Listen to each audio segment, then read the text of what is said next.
who is standing by at the governor's residence. Governor, do we have you there? Hey, Kevin. Oh, hey, hello. Hey, Governor.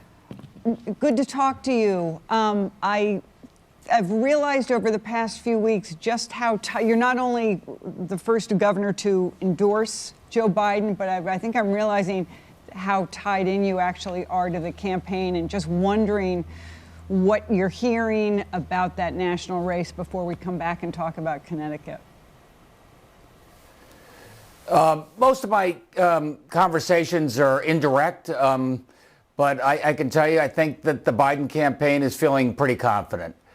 They think they've run a strong race, provided a real alternative to Donald Trump, and laid out a vision for where they think this country can go to get it back on track. But time will tell. Governor, what's it going to be like having a legislature in session in January?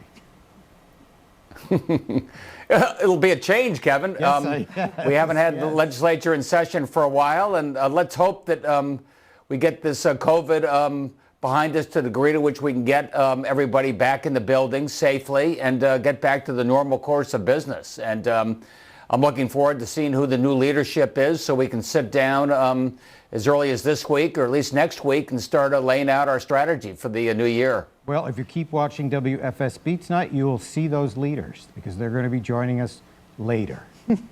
And I'm sure they'll have some news. Governor, we've gone back essentially to phase two. What's the reaction been? How do you think people are responding to this? And how are businesses that you're talking to, how are they dealing with this? Look, we spent a lot of time talking to the restaurants and the event planners and churches and others that would have been impacted by going back to phase two.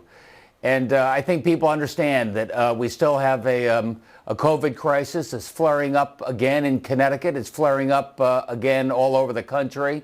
And I think people realize we're going to have to tighten our belts a little bit in order to see if we can put this behind us as we have once before. We had 6 months of the lowest infection rates in the country. We're going to get back to that. All right. Governor, thank you very much for joining us on this momentous election night in Connecticut, across the nation. Kevin Doobie, thanks for letting me join you.